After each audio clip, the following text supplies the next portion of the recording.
मुझे टीवी पर आपने बहुत बार देखा, टीवी पर एक अलग अंदाज मेरा देखा, लेकिन हम ठहरे ठेठ उत्तर प्रदेश वाले और यूपी में भी पूर्वांचल वाले। पूर्वांचल वाले जो होते हैं ना, बहुत भौकाल दिखाते हैं। पूर्वांचल वाले कहते हैं कि अगर सियासत है तो भौकाल है, अगर जीवन है तो भौकाल है, लड़ाई हो जाए तो भौकाल है, अगर शांति से भी रहें तो भौकाल है, माँ अगर डांट दे तो भौकाल के साथ में कहते हैं कि माँ सुधर तो हम जाएंगे लेकिन बदलेंगे नहीं। यह भौकाल भी बड़ा अजीब होता है और राजनीति में जब भौकाल आ जाए तो फिर ये देश के लिए सबसे बड़ा सवाल होता है। आज से इसी प्लेटफॉर्म पर एक नया शो मैं आपके लिए शुरू करने वाला हूं जिसका नाम है राजनीति का भौकाल। भौकाल में सवाल होगा, ये सवाल बहुत तीखे होंगे, बहुत बार मिर्ची भी लगेगी, बहुत बार खट्टा भी होगा, बहुत बार मीठा भी होगा, लेकिन सवाल सीधा होगा, डंके की चोट पर होगा और सवाल शायद नेताजी के लिए होगा। नेताजी का पर्चा खुलेगा और नेताजी के साथ में चर्चा भी की जाएगी, लेकिन मैं शुरुआत कर रहा हूं आज आम जनता के साथ में। ये एक चुनावी ठेला है, इस ठेले पर भी भौकाल है, चाय की चुस्कियां भी होंगी और कई मेरे अपने साथी हैं यहाँ पर जो इस राजनीति के भौकाल में मेरा साथ देंगे। इस भौकाल में कौन पास कौन फेल, इन सभी का फैसला आप कीजिएगा एक एक करके। मैं यहाँ से बातचीत करना शुरू करूँ। शुरुआत चूंकि मेरे ख्याल से अभी जो मंदिर पर सियासी भौकाल चल रहा है ना, कोई कहता है मंदिर जाएंगे, कोई कहता है मंदिर नहीं जाएंगे, तो कोई ये कहता है कि मंदिर आपने बनाया, पूरा क्यों नहीं बनाया, पहले ही प्राण प्रतिष्ठा आखिरकार क्यों कर रहे हैं। ये भौकाल जो होता है ना सियासत में, अयोध्या में बहुत चल रहा है। अयोध्या के इस भौकाल पर बात होगी, 2024 के चुनावी भौकाल पर बात होगी। BJP, Congress, Samajwadi party, Bahujan Samaj party, Mamata Banerjee की पार्टी, शरद पवार की पार्टी, मायावती की पार्टी कहां पर खड़ी है इस भौकाल में। याद रखिएगा, ये राजनीति का भौकाल है। राजनीति के भौकाल में सिर्फ आपके ही सवाल होंगे, मेरे साथ आपको जुड़ना भी है। तो शुरुआत कर देते हैं भौकाल की। भौकाल के लिए कितने लोग तैयार हैं? भौकाल के लिए सभी तैयार हैं, भौकाल के लिए सब तैयार हैं। भौकाल एक ऐसी चीज होती है ना कि अगर आप सवाल करने पे आ जाएं तो न जाने क्या क्या निकल रहा होता है, अंदर की जितनी भी फ्रस्ट्रेशन होती है धमाधम निकल रही होती है। शिखा से ही शुरू करते हैं। शिखा, तुमने सबसे पहले हाथ उठाया, अच्छा सबसे लास्ट में जाना चाहिए था नहीं। अब ये बताओ तुम, ये जो मंदिर वाला भौकाल चल रहा है, इस भौकाल में कौन आगे है और कौन पीछे है? आगे आ जाओ, आ जाओ, आओ चुनावी ठेले पे आ जाओ, आ जाओ। ये कुल्हड़ ले लो, कुल्हड़ वाली चाय है ना, ले लो। हाँ, अब मुझे ये बताओ, इस भौकाल में जो कई पार्टियां हैं कहती हैं कि भाई हम जाएंगे नहीं जाएंगे, कौन आगे है और कौन पीछे है? किसका नुकसान है, किसका फायदा है? सर नुकसान तो उसी का जो नहीं जा रहा है, क्योंकि वो अच्छा एक मिनट, आ जाओ, भाग करके आओ, भाग करके आओ। ये आरुषि हैं तो दुबली पतली सी, लेकिन छोटे पैकेट में बड़ा धमाका है। इधर आ जाओ, चलो आ जाओ आ जाओ आ जाओ। हाँ, अब कैसे? हाँ, आपने कहा कि जो नहीं जा रहा है राम मंदिर उसको नुकसान है। कैसे नुकसान है? कि ऑफ कोर्स वो दर्शन से चूक जाएगा। क्यों? जब राम मंदिर बन जाएगा उसके बाद भी तो जा सकता है दर्शन करने के लिए। जरूरी थोड़ी है जब प्राण प्रतिष्ठा है, जब नरेंद्र मोदी जी ने बुलाया है तभी जाएगा, नहीं जा पाएगा तो नुकसान होगा। इसे कहते हैं भौकाली सवाल। तालियां बजाएं आरुषि के लिए, तालियां आरुषि के लिए, तालियां। ये पहला भौकाली सवाल था आरुषि। हाँ हाँ, बताइए, अगर वो भी मैडम कह रही है वहाँ से कि नरेंद्र मोदी जी कौन होते हैं इनविटेशन भेजने वाले, तो अगर किसी पार्टी, मैडम आ जाइए आ जाइए, हाँ बैठना नहीं है, चलिए उठिए, खाना वाना बाद में खाइएगा। हाँ, तो अगर आप कह रही हैं कि नरेंद्र मोदी जी कौन होते हैं इनविटेशन भेजने वाले, तो अगर कुछ पार्टियों ने इनविटेशन अगर ठुकरा भी दिया तो बाकी पार्टियां कौन होती है उनको टारगेट करने वाली कि आप कौन होते हैं राम जी का इनविटेशन ठुकराने वाले? कौन होते हैं नरेंद्र मोदी जी? दीपांशी का भौकाल। नरेंद्र मोदी जी ने अपनी कोई शादी का इनविटेशन नहीं भेजा था, अपने बच्चों के बर्थडे पार्टीज का इनविटेशन नहीं भेजा था, उन्होंने राम का इनविटेशन भेजा था। जो मोदी जी कौन होते हैं? भाग्यशाली होंगे अगर राम ने आपको चुना है कि वो इनविटेशन स्वयं आपके पास है। तो मोदी जी कौन होते हैं इनविटेशन भेजने वाले? मोदी जी कौन होते हैं इनविटेशन? मोदी जी देश नहीं, वो बात नहीं है। अगर देश के प्रधान, अगर आपको पीएम इनवाइट करते तो क्या आप नहीं जाती? अगर आपको पीएम इनवाइट करते, ये कह रही है यहाँ पे कि स्टेप मोदी जी ने उठाया है राम मंदिर बनाने का, तो आप मुझे बताइए, लाल कृष्ण अडानी जो इतने सालों से इसके लिए लड़ते हुए आ रहे थे वीएचपी से, तो वो कौन थे? रिजल्ट कुछ मिला? इनका कहना है कि जब मोदी जी आए तब हमको राम मंदिर का रिजल्ट मिला। मतलब आपको ऐसा कहना है कि जो इतने सारे आंदोलनकारी थे, जो इतने सालों से इसके लड़ रहे थे, 70 साल से 70 साल से अगर सरकार थी, अगर उन्होंने क्यों नहीं बनवाया अभी तक मंदिर? अगर भाजपा शुरू से जो बोलती थी, इसका ये point है। भाजपा शुरू से ठीक है, जो बोलती थी, ठीक है, भाजपा अगर शुरू से जो आप बोलती इतने थी- गिरे हुए हैं, आप इतने गिरे हुए हैं कि इन्विटेशन जा रहा, आप एक्सेप्ट भी नहीं कर, एक्सेप्ट करिए भाई, मत जाइए वहाँ पे। आप इन्विटेशन एक्सेप्ट ना करने का इकलौता मुद्दा यहाँ पे ये है कि राम मंदिर अभी बनकर तैयार ही नहीं हुआ है। राज्य में आपको जाना पड़ेगा, राम राज्य अब आ गया है। अब लोगों को सामने रिजल्ट दिखता है, लोगों को प्रूफ चाहिए, क्या मिला नहीं मिला उसके लिए लोग प्रूफ देखते हैं, ऐसा नहीं हम। मैं भाई एक चीज बहुत मैं एक चीज में बहुत अप्रिशिएट करूंगा, यहाँ पर आरुषि हैं जिन्होंने अकेले स्टैंड लिया हुआ है, एक ओपिनियन, यानी आरुषि इस भौकाल में अभी मेरा ऐसा मानना है कि फिलहाल ज्यादा वजनदार नजर आ रही हैं। इतने लोग चारों तरफ हैं जो उनका घेराबंदी करें। आरुषि का साथ देने वाला कोई है क्या यहाँ पे? शायद दानिश तुम हो गए? अरे दानिश सर हैं, मैं अकेले वाली भौकाली है। मैं अकेले यहाँ पे सबको गलत प्रूफ कर सकती हूँ, मैं अकेले सबको गलत प्रूफ कर सकती हूँ यहाँ पे। मैं किसी का साथ देने नहीं और बल्कि तथ्यों पे बात करने आया हूँ। दरअसल बीजेपी का स्टैंड हमेशा से क्लियर रहा है, चाहे अपने मैनिफेस्टो में, चाहे चुनावी घोषणा पत्रों में, चाहे जहाँ हर मैनिफेस्टो में उन्होंने 1952 से लेकर 1980 तक क्लियर उनका एजेंडा था कि हम राम मंदिर को बना के रहेंगे। उन्होंने अभी कभी अपने स्टैंड से बाहर नहीं उठे। और दूसरी तरफ कांग्रेस हमेशा अपने कशमकश रवैये से 1980 के बाद बदलती रही। कभी उन्हीं के नेता कहते हैं कि हमने राम मंदिर का ताला खुलवाया, और दूसरी तरफ कहते हैं कि हम दर्शन के लिए नहीं जाएंगे। तो वो दोनों कांग्रेस में बहुत ही कशमकश है।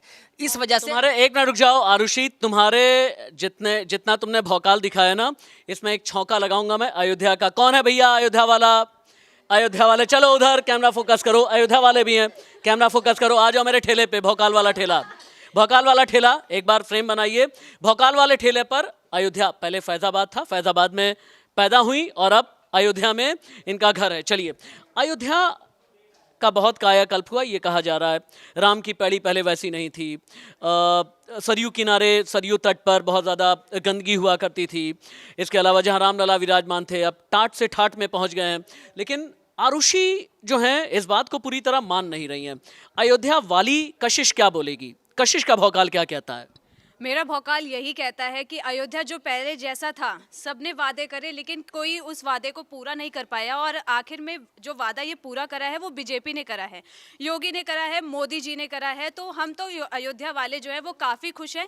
और राम मंदिर जी हमारे जो, मैं क्या कहती हूँ कि जब बाबरी मस्जिद थी, उसके नीचे जब राम जी के होने के जब अंश हमें मिले थे, ये बीजेपी तो ढूंढ के नहीं लाई थी, ये उसी समय ढूंढ लिए गए थे। ये उसी समय उसे सुनो, एक बार आरुषि को सुनो। मेरी बात आप पूरी कर लेने दो, ठीक है? ये बीजेपी ने नहीं ढूंढा था वो अंश, ये उसी समय ढूंढ लिए गए थे। वीएचपी ने उस समय आंदोलन लड़ा था, रथ यात्रा निकाली थी कि हम जो है राम मंदिर वहीं बनाएंगे। उस समय बीजेपी नहीं आई थी, हालांकि उस समय अडानी जी जो थे बीजेपी की पार्टी के थे, ये मैं मानूंगी, ठीक है? उसके बाद अगर आप ये सोचते हैं कि अगर कोई मुद्दा उठा है इतने साल पहले, अगर वो अब जाके कंप्लीट नहीं होगा, तो आप ये सोच रहे हैं कि अब जब कंप्लीट होगा, अब बीजेपी की पार्टी है तो बीजेपी ने उसे कंप्लीट कर दिया। नहीं, कांग्रेस ने क्यों नहीं किया? तो कांग्रेस की बात कर ही नहीं रही हूँ मैंने, कब कहा? एक सवाल हम करना चाहते हैं, क्या अगर अभी कांग्रेस रहती तो राम मंदिर का दरवाजा ऐसे खुल पाता? खुलता क्यों नहीं खुलता? मैं आपकी जानकारी के लिए बता एक मिनट होल्ड ऑन, मेरा शो है, मुझे बोलने दो, हुक्का पिला दूंगा मैं सबको। एक बात और आपको बता दूं कि फरवरी 1986 में दरवाजा कांग्रेस ने ही खुलवाया था, ये आपकी जानकारी में होना चाहिए। शट अप, रुक जाओ तुम, अभी मुझे बोलने दो, पहले तुम खामोश।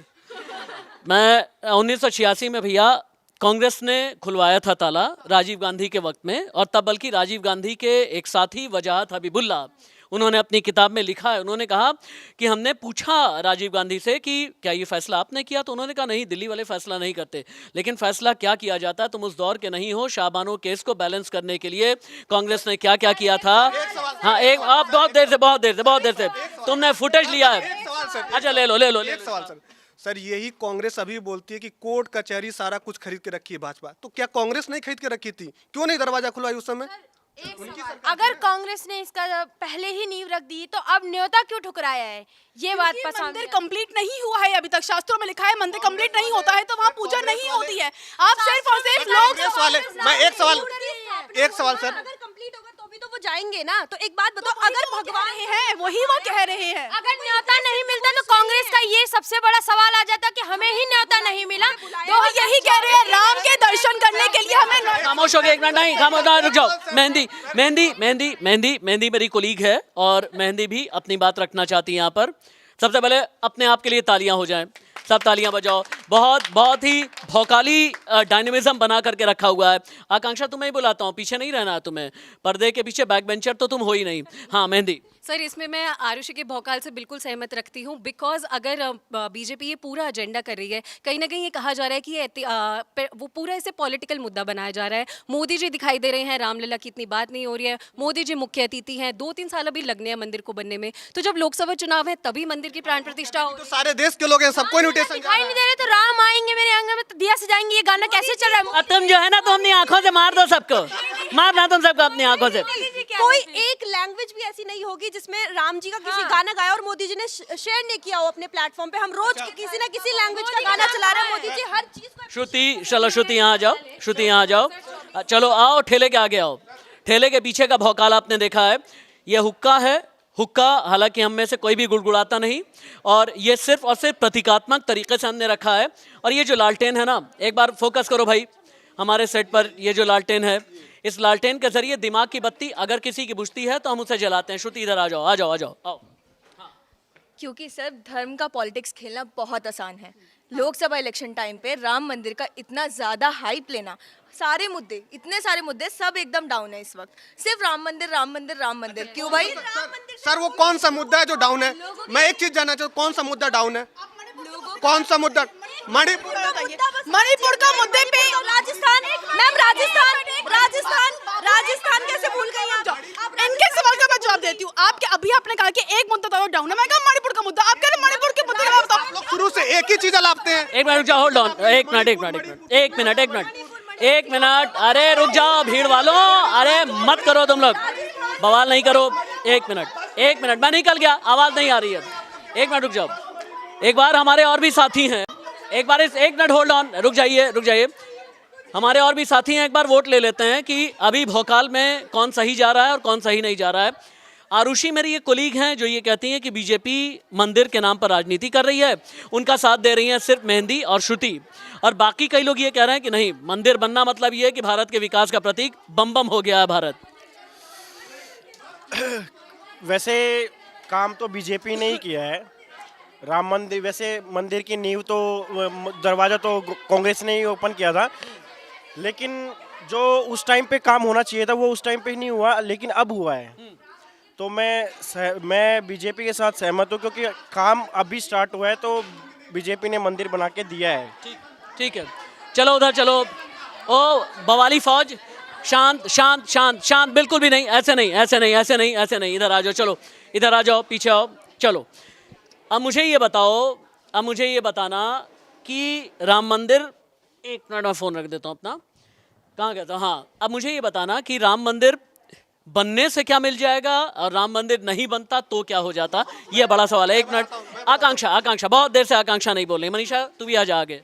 देखिए सर, राम मंदिर जो है सिर्फ ये मंदिर और मस्जिद का मुद्दा नहीं है, ये बात है संस्कृति और धरोहर को बचाने का। आपने कहावत सुनी होगी कि जिस देश की संस्कृति मिट जाती है वो देश खत्म हो जाता है, उसकी जड़ें खत्म हो जाती है। तो यहाँ पर मामला जो है वो अपनी देश की संस्कृति।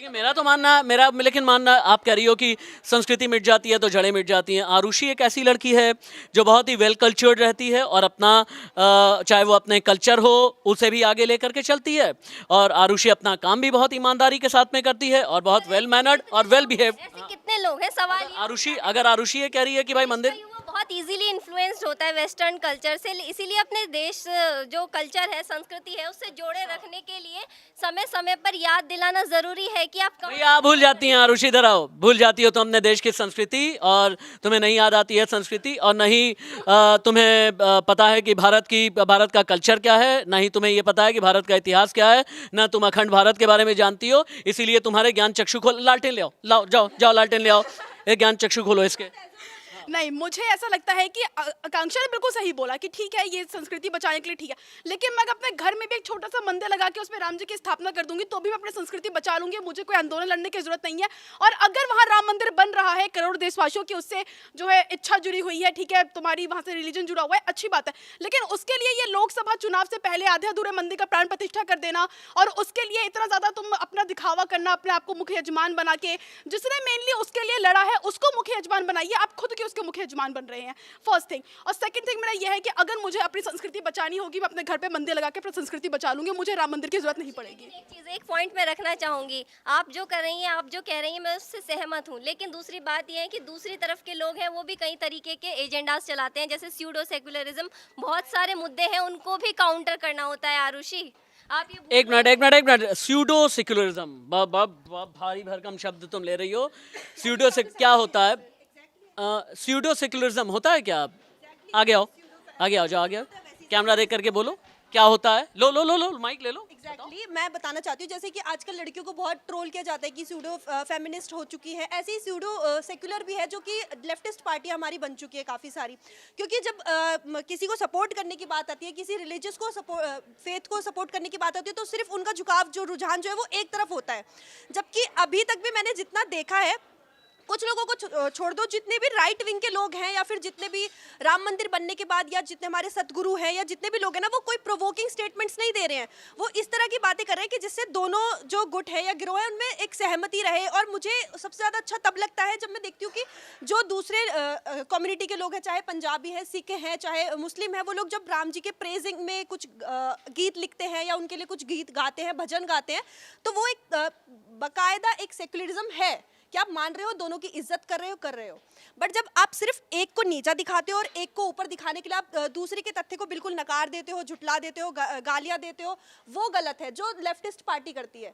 जिस चीज़ में मैं सपोर्ट करती हूँ कि बीजेपी है, सपोर्ट करती है, और ये चीज़ मैं मानती हूँ कि वो सूडो सेक्युलर नहीं है, और ये चीज़ अच्छी। आप कहती हैं कि बीजेपी सूडो सेक्युलर नहीं है। अब इससे पहले कि मैं आगे बढ़ूं, किसी को राम भजन गाना है क्या? राम आएंगे, राम आएंगे, राम आएंगे, बिल्कुल। ओ वाह, दीपांशी मेरी एक मिनट, ओ सॉरी दीपांशी, मेरी तरफ से तुम्हारे लिए कुल्हड़ एक गिफ्ट, और गाना गाने के बाद वापस से मेरे ठेले पे रख देना, ठीक है? ले करके चुरा करके मत जाना। लो चलो गाओ। मतलब राम आएंगे तो सब लोगों ने बहुत सुन लिया, थोड़ा वो भी हो गया। मैं एक सबरी जी का दूसरा एक भजन की कुछ लाइनें सुना देती हूँ। रामा रामा रटते रटते बीती रे उमरिया, रामा रामा रटते रटते बीती रे उमरिया, रघुकुल नंदन कब आओगे, रघुकुल नंदन कब आओगे, भिलनी की डगरिया, रामा रामा रटते रटते बीती रे उमरिया। Thank you. वैसे बहुत ही प्यारा तुमने गाया, बहुत ही सुर में तुमने गाया, और तुम्हारी अजीज दोस्त जो विचारों में तुमसे मतभेद रखती है वो भी पीछे खड़े होकर के तालियां बजा रही। मनीषा कहाँ गई? एक मिनट, मनीषा बहुत देर से नहीं आई। मनीषा आ जाओ, आओ चलो। मनीषा के बारे में वैसे एक बात बता दें कि हमारे ग्रुप की वॉरियर है मनीषा का भी हाल के दिनों में बहुत बड़ा एक्सीडेंट हुआ, लेकिन मुश्किल से बमुश्किल 12-15 दिन के अंदर इन्होंने वापसी की, और वापसी भी पूरे ठसक और भौकाल के साथ में की है। भौकाल के साथ में सबसे पहले तो तालियां हो जाए। ठीक है मनीषा, हम जो बात कर रहे हैं, एक ओपिनियन तो तुम्हारा भी फॉर्म होगा। जी सर, जैसे कि फिलहाल के टाइम में जो चल रहा है फिलहाल के टाइम में जो चल रहा है राम मंदिर पे, तो बीजेपी सीधा इसमें तो कोई छुपाने वाली बात है नहीं, वो हिंदू धर्म को लेके हमेशा से ही राजनीति करती आई है, धार्मिक खेल रहा है उसने भावनाओं के साथ इंसान आम जनता की। तो अभी भी राम मंदिर बहुत बड़ा हथियार है उसका इलेक्शन का। 5 राज्य में से जो 4 राज्य वो जीते हैं, 4 राज्य जो जीते हैं वो भी राम मंदिर के नाम पे ही जीते हैं। और अभी भी ये जो लोग विरोध में जो हैं वो इसलिए ही हैं, ज़्यादातर लोग इसलिए विरोध में, क्योंकि उनका ये कहना है कि बीजेपी राजनीति कर रही है और मंदिर का पूरा निर्माण हुआ नहीं है। जब तक पूरा निर्माण नहीं होता तब तक उसका प्रति ये जो प्राण प्रतिष्ठा निकल रहा है वो नहीं निकलना चाहिए। लेकिन सर आपने ये राय यहाँ के लोगों से ली, आप एक बार अयोध्या में जाके उनकी राय लीजिए, एक नॉर्मल इंसान से उनकी राय लीजिए, उनसे वो इस वक्त इतने खुश है क्योंकि उन्होंने रामलला को जो है ना एक टेंट में देखा था। आज वो महल में जब वापस अपने महल में आ रहे हैं ना, तो उनसे ज़्यादा खुश और कोई नहीं हो सकता। और यहाँ पे जितने लोग जो भी बोल रहे हैं, मैं उनकी बात से बिल्कुल वाकिफ़ नहीं रखती, क्योंकि मैं अयोध्या से हूँ। मेरा जन्म भले ही दिल्ली में हुआ है, लेकिन मेरे माँ बाप सब अयोध्या में ही पैदा हुए हैं, वहीं पले बड़े हैं। तो मैं तो बहुत ज़्यादा खुश हूँ, और जो बोल रहा है उसको इग्नोर ही कर। मैं इसमें ये कहना चाहती हूँ कि सिर्फ अयोध्या नहीं है ना, पूरा देश है। देश में और भी मजहब के लोग रहते हैं, मुसलमान भी हैं, हिंदू भी हैं। तो सबकी अगर राय जानने की बात करें तो हो सकता है कि 50-50 भी हो सकती है। मेरी राय में तो मेरे राम अल्लामा इकबाल वाले हैं, है राम के वजूद पे हिंदुस्तान को नाज, अहले नज़र कहते हैं उन्हें इमाम हिंद। मेरे लिए प्रभु श्री राम इमाम हिंद है। सहमत हूँ। ऐसे ही बहुत से लोग हैं मुसलमान जो हैं, खुर्शीद आलम की बात करें, वो कुरुक्षेत्र से जल लेकर आ रहे हैं राम के लिए। लेकिन बहुत सारे लोग भी हैं जो अगेंस्ट में भी बात करते हैं। जैसे इन्होंने कहा कि सेकुलरिज्म है, राइटिस्ट पार्टी बीजेपी सेकुलरिज्म की बात करती है, लेकिन बीजेपी की तरफ से ये बातें निकलकर सामने आती है हिंदू धर्म खतरे में है। मस्जिद के बारे में बीजेपी कभी बात नहीं करती है। 2024 के इलेक्शन से पहले राम मंदिर, ओवैसी तो देखो कैसे बयान देता है कि वो राम मंदिर बनने वाला है, आपको घरों से बाहर नहीं निकले उसे तोड़ देंगे। कम से कम शाहीन बाग में जो आंदोलन हुआ था, एक मिनट सुनो, कि अपनी तारीफ माइक पे बोलोगे, सभी की माइक पे आवाज आ रही है। ऐसे तो शाहीन बाग में जब आंदोलन हुआ था, तो वहाँ पे बीजेपी के बड़े बड़े लीडर्स ने कितने वो बयानबाजी किए थे, विवादित बयान दिए थे। विवादित बयान तो आप एक चींटी मर जाए उसके ऊपर किसी नेता से बुलवा लीजिए, वो 100 दे देगा। और दूसरी बात, जो सबसे देर से बोल रहे हैं कि मोदी अपने आप को हाईलाइट कर रहे हैं ना, तो अगर आप बीजेपी का पेज फॉलो करते हो ना अगर इंस्टाग्राम पे, तो एक दिन ऐसा नहीं होता जिस दिन वो कार सेवकों की रील्स नहीं डालते हो, या उनसे जुड़ा हुआ वो इतना बड़ा पर्चा लिख कर उनके पेज पे ना आता हो, सिर्फ इसलिए क्योंकि वो एक उनका हो सकता है कि वो इस तरह से उनको एक देना चाहते हैं कि भाई उन लोगों की लड़ाई। एक और राम भजन तैयार रखो, तुम्हारे पास फिर से आऊंगा मैं। और किसी को अगर राम भजन गाना है तो अपनी तरफ से इनिशिएटिव ले सकता है, और मुझे बहुत अच्छा लगेगा। उस राज्य में अगर मैं ना जाऊं जहां पहुंच करके प्रधानमंत्री ने कहा था ना, दीदी ओ दीदी केमो नाशे रीता कैसी हो, सही बोला मैंने? हाँ ठीक है, मैं बांग्ला भी तुमसे सीखता रहूँगा बीच बीच में।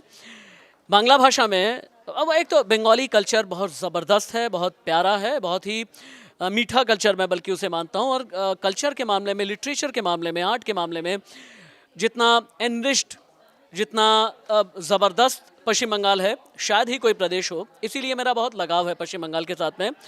क्या बांग्ला भाषा में कोई राम भजन है तुम्हारे पास? सर बांग्ला भाषा में राम भजन तो ऐसा नहीं है, जैसे नॉर्मल लोग गाते हैं, रघुपति राघव राजा राम, वही वाला सब गाते हैं।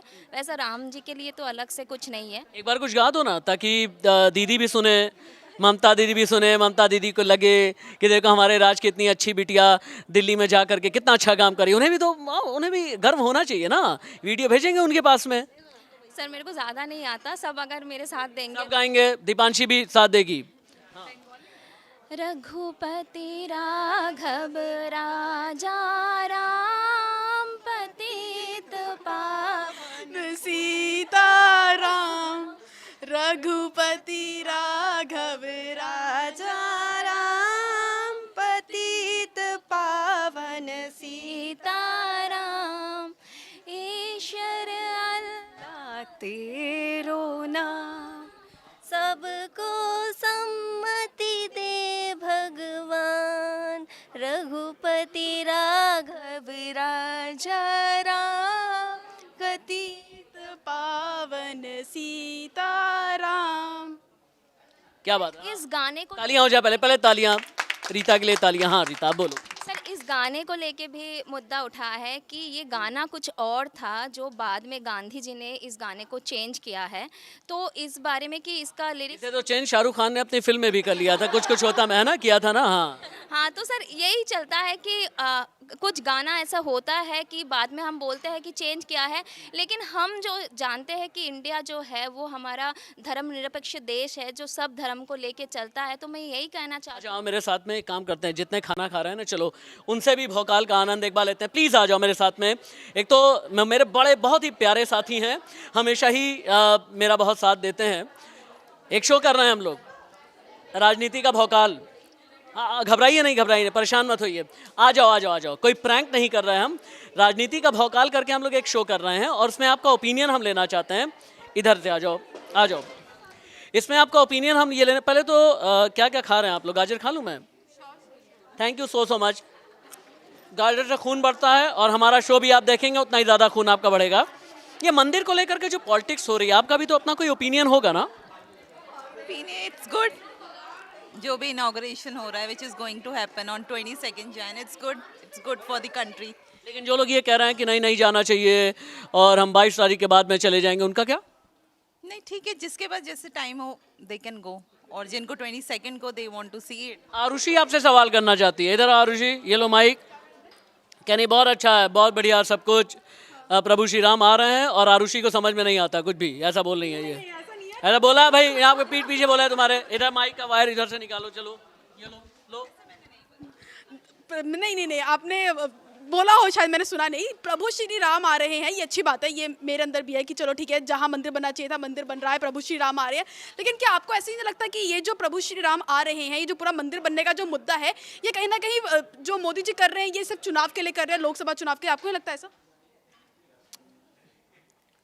If such a big thing is happening, जिसके पीछे जजमेंट्स भी आए थे कि अब जिसके बाद, लेकिन मंदिर कंप्लीट नहीं हुआ अभी तक, मंदिर कंप्लीट नहीं हुआ है, but yes it's an inauguration, तो इसलिए। एंड आर जो पीएम है, respectable PM, if he is going and the government, current government is going and they are inaugurating that, it's a big thing, I guess so. ठीक है, इनको लगता है कि इनको ऐसा लगता है। एक और अपने साथी को मैं बुला रहा हूँ। ये इडली खा रहे हैं आप? अच्छा, कैसी ज़बरदस्त है। हाँ, मैं भी खा लूँगा, अभी खाऊँगा, बिल्कुल खाऊँगा। राकेश जी, हम लोग लाइव शो कर रहे हैं, आप लाइव फ़ोन पर मेरे साथ में हैं। प्लीज़ जल्दी से जल्दी मेरे पास राजनीति के भौकाल में आ जाइए, आपके बिना मेरा शो पूरा नहीं हो रहा है। जी हाँ सर, तुरंत आइए आप, सभी को इंतज़ार है, प्लीज़ आएँ, तुरंत आएँ सर आप। इडली खा सकता हूँ थोड़ी सी? नहीं, मैं इतनी ज़्यादा नहीं खाऊँगा, वरना हाँ। इडली साउथ की डिश हो गई। आप कहाँ के रहने वाले हैं? मैं हरियाणा से हूँ। जी, हरियाणा से आप हैं। दूध दही का खाना, ये मेरा हरियाणा। मंदिर को लेकर के हरियाणा क्या कहता है, कोई ओपिनियन होगा आपका? मैं तो 20 सालों से यहीं पे हूँ, तो हरियाणा का ओपिनियन तो नहीं पता, बट अपना ओपिनियन ये है कि अच्छा है। यानी अभी सिर्फ और सिर्फ श्रुति को नहीं समझ में आ रहा है, आरुषि को नहीं समझ में आ रहा है। आप हाँ, एक कोई और है, चलो वापस आओ ठेले पे, मेरे भोकाल के ठेले पे। और अभी हाँ, भोकाल के ठेले पे और भी लोग आते जा रहे हैं और भीड़ बढ़ती चली जा रही। कौन है ऐसा जो आरुषि के ओपिनियन वाला है? हाँ, हमारी जो सहयोगी है आरुषि, बार बार बोले सहेली बता दो, ऐसा भी क्या है? जो भी है, बार बार इनॉग्रेशन के बारे में बोल रही है कि अब एक मंदिर कंप्लीट नहीं हुआ। आप चाहे देखो, ऐसे बहुत सारे मंदिर है जो अभी भी इनॉग्रेशन के तौर पे चल रहे हैं। जैसे आप अक्षरधाम को मान लो, इस्कॉन भी है, तो ऐसा नहीं कि वहाँ पे भी मूर्ति स्थापन नहीं हुआ, वहाँ पे भी हुआ है ना। सर, ये कांग्रेस वाले सर हमेशा बोलते थे कि कांग्रेस वाले सर हमेशा बोलते थे मंदिर वहीं बनाएंगे, तारीख नहीं बताएंगे। अब बना के डेट दे के इन्विटेशन दे रहे हैं। तुम बेटा नेतागिरी करो, तुम बहुत आगे जाओगे, तुम्हें हम भेजेंगे नेता बनने के लिए। डेट दिया जा रहा है तो फिर क्यों? कि मोदी कुछ भी अच्छा करे हम हजम ही नहीं कर पाएंगे। गोरखपुर अयोध्या बहुत पिछड़ा हुआ था सर, राम मंदिर बनने से बहुत ज्यादा आगे निकला है सर। गोरखपुर से हो तुम? हाँ सर, मैं गोरखपुर से हूँ। तो सर अभी तो बहुत आगे चल रहा है, लोग वहाँ पे आ रहे हैं, निवेश कर रहे हैं। अमिताभ बच्चन जैसे लोग आके वहाँ पे जमीन ले रहे हैं, खरीद रहे हैं, तो सर आगे नहीं बढ़ रहा है कहीं? इनको नहीं दिख रहा ना, इनको जमीन नहीं मिल रही है ना। सर, इसमें मैं ये कहना चाहती हूँ कि जिस तरीके से इन्होंने बोला डेट है, डेट प्राण प्रतिष्ठा की है, 2-3 साल लगेंगे अभी पूरा मंदिर बनने में, उसकी तो तारीख नहीं दी गई है। और सर ये लोग कह रहे हैं कि अयोध्या का विकास हुआ है, ठीक है, अयोध्या दिखने में सही लग रहा है, लेकिन वहाँ पे और भी कई लोग हैं जो कि दियों से तेल लेके अपना खाना चला रहे हैं, वो भी। ये कहना है कि इन्होंने कहा कि अयोध्या बन रहा है जिससे गोरखपुर का विकास हो रहा है। ठीक है, माना कि अयोध्या बन रहा है, गोरखपुर का विकास हो रहा है, तो क्या यहाँ पे मथुरा में जो कृष्ण मंदिर है, जन्मभूमि है, तो क्या उससे क्या यहाँ का विकास नहीं हो रहा है? बिल्कुल हुआ है। तो जाहिर सी बात है कि अगर कहीं मंदिर बनेगा तो वहाँ का विकास होगा, वहाँ के राज्यों का विकास होगा, वहाँ के बॉर्डर का विकास होगा। इसका मतलब ये नहीं है कि अगर आपके नरेंद्र मोदी जी ने अगर वहाँ पे मंदिर बना, मोदी जी ने नहीं बनाया, मानते हैं ना, दे रहा है, ट्रस्ट बुला रहा है उन्हें, मोदी जी नहीं बनवाया, मोदी जी ने मंदिर नहीं बनवाया, ये साफ हो गया। एक विचारधारा हमने इनके चेंज कर दी, बात करते करते आगे की विचारधारा चेंज। अयोध्या राम मंदिर को जो ट्रस्ट जो वो मोदी जी को बुलाया जाए, मोदी जी किसी को नहीं बुला रहे हैं। पहली बात तो मोदी जी मान गए ना, आप मान गए ना, आप मान गए ना, ठीक है। तो अब अगर जाहिर सी बात है कहीं पे इतना बड़ा मंदिर बनता है, क्योंकि जैसे मथुरा वृंदावन में इतना बड़ा मंदिर है, आप मानती होंगी बिल्कुल, तो वहाँ के जो बॉर्डर्स जो टच करते हैं वहाँ का विकास हो रहा है। तो बिल्कुल वही आप तो नहीं बना सकते ना किसी को तो स्टेप लेना है। ट्रस्ट बनाए कोई बनाए, किसी ना किसी को तो स्टेप लेना है। जो स्टेप उन्होंने लिया उसी की बात चल रहा है। भैया एक मिनट रुक जाओ। अरे रुको, शरो शांत हो जाओ, शट अप, खामोश खामोश। बोलो शत्रुघ्न सिन्हा। हमारे भौकाल में, राजनीति के भौकाल में मेरे सबसे अच्छे दोस्त भैया, राजनीति में सबसे अच्छी पकड़ रखने वाले। सबसे पहले तालियां बजाइए राकेश जी के लिए, राकेश जी के लिए सब लोग तालियां बजाएं। राकेश जी, हमने एक ठेला लगाया है, आप प्लीज़, आप मैं मुझसे दूर नहीं जाएंगे सर, आप नहीं हाँ, दूर कैसे जाएंगे आप, इधर आइए, ठेले पर ही बात होगी। और हाँ, आ जाइए आप। वाह, ये हैं राकेश जी, मेरे सीनियर कोलीग हैं, मेरे बहुत सीनियर साथी हैं। आप उधर थोड़ा सा ऐसे आ जाएं, कैमरामैन कह रहे हैं कि थोड़ा सा इधर आ जाएंगे तो हम लोग की आनंदमयी बात होगी। राकेश जी, हाँ, अलग अलग ओपिनियन है, ठेले पर तो आ जाओ। मेरा ठेला फ्लॉप नहीं है, मेरा ठेला बहुत सुपर हिट है, ठेले पे आ जाओ सब। हाँ, यहाँ पर एक ओपिनियन ये है, कुछ लोग कहते हैं कि भाई मंदिर के नाम पर सियासत हो रही है, तो कुछ ये कह रहे हैं कि नहीं, मंदिर बन रहा है, देश के विकास का एक पैमाना तय हो रहा है। आपका ओपिनियन क्या है? देखिए, अपने अपने तरीके से सोचने का नज़रिया है राशिद जी, लेकिन मंदिर बन रहा है तो ये विकास की ही गति को एक तरह से रूपित कर रहा है, इसलिए क्योंकि ये तो सर्वोच्च। अब लड़ो, अब राकेश जी मेहंदी, और हाँ लड़ो, फिर न्यूज़ रूम में झेलना इनको। देखिए सर्वोच्च न्यायालय का फैसला था, उसके बाद ये पूरा प्रक्रिया शुरू हुई, तो इसमें राजनीति चश्मे से अलग अलग पार्टी अपने अपने जो उनके अनुरूप है उसके अनुसार सोचते हैं। लेकिन ये जरूर है कि प्रधानमंत्री नरेंद्र मोदी की अगुवाई में ये पूरा चल रहा है। अगुवाई इसलिए मैं कर रहा हूँ, सरकार उनकी है, ये निर्माण जो है ट्रस्ट कर रही है। लेकिन प्रधानमंत्री जब 22 तारीख को 12:30 बजे जब वहाँ पर मौजूद रहेंगे, और आपने पूरे देश में देखिए, पूरे देश जो है राममय हो रखा है। कहीं भी जाइए, चाहे गांव जाइए, शहर जाइए, चौक जाइए, चौराहे जाइए, बाजार जाइए, नॉर्थ ब्लॉक की बात कर रहा हूं मैं, साउथ ब्लॉक की बात कर रहा हूं, बीजेपी, कांग्रेस में भले ही जो है राहुल गांधी नहीं जा रहे हैं, लेकिन उनके नेता हैं जो बात कर रहे हैं। ये देखिए, ये है राम मंदिर का। अब आ जाओ आरुषि, यहाँ आ सकती हो तुम सीधी बहस कर सकती हो राकेश जी से, आंखों में आंखें डाल करके बहस करना, उसके बाद जाकर के न्यूज़ रूम में भी फिर उसी तरह से तुम उसी ओपिनियन के साथ में रहना। राकेश जी का ये कहना है कि भाई पूरा देश राममय है, ये आरुषि को क्यों नहीं बर्दाश्त हो रहा है।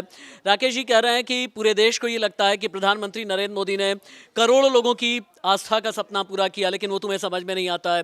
दूसरा लालटेन भी लेकर के आओ इसके सामने, इसके ज्ञान चक्षु खोलो, 2 लालटेन अपने सामने रखो, फिर बात करो। लो चलो। मैंने आपकी बात सुनी और आपने बिल्कुल सही बोला, बल्कि मैं जहाँ सोच रही थी कि मैं सर को फंसाऊंगी, सर ने वो वाली लाइन भी बहुत अच्छे से बोली कि नरेंद्र मोदी जी को लेकर जो आपने लाइन बोली, बिल्कुल सही बोला आपने। लेकिन मेरा सवाल यहाँ पे बस इतना सा है कि जब मंदिर अभी तक कंप्लीट नहीं हुआ है, तो सिर्फ लोकसभा चुनाव से पहले, क्योंकि जाहिर सी बात है अभी जैसे प्राण प्रतिष्ठा होगा, इलेक्शन कमीशन की पीसी होगी, वो डेट अनाउंस कर देंगे, उसके बाद फिर इसी मुद्दे पर लेकर वो फिर से चुनाव लड़ना शुरू कर देंगे। मेरा यही मुद्दा है कि सिर्फ चुनाव को लेकर ही मंदिर क्यों? देखिए, ये जो तारीख तय किया गया था वो बहुत पहले किया गया था आरुषि। अब राजनीतिक चश्मे की इसलिए मैं कर रहा हूँ कि आप कांग्रेस हो, समाजवादी पार्टी हो, आप उस चश्मे से नहीं देखना होगा। हमें जो आम आदमी और निष्पक्ष तरीके से मैं जो इसके ज्ञान चक्षु और खुलवाता हूँ मैं। किसको आता है वो? श्री राम जानकी बैठे हैं मेरे सीने में। दीपांशी आ जाओ, चलो दीपांशी द शो स्टॉपर, आओ चलो, आओ आगे आओ। मनीषा तुम भी आओ, मनीषा तुम बैक, मनीषा और आकांक्षा बैक बेंचर नहीं रह सकते, इधर आ जाओ। पूरे सुर लगाएंगी, और सुर में वो अंग्रेजी में क्या बोलते हैं, कॉयर बोलते हैं ना, कॉयर। हाँ, तो कॉयर में मैं इसकी आवाज़ भी रिकॉर्ड करूँगा, आरुषि की भी। मनीषा तुम भी आगे आ जाओ, श्रुति, मेहंदी पीछे मत रहो। हाँ चलो दीपांशी, देखो माइक मैं ले जाऊंगा, छीनो मत माइक छीनने की आदत मत डालो तुम। बिल्कुल।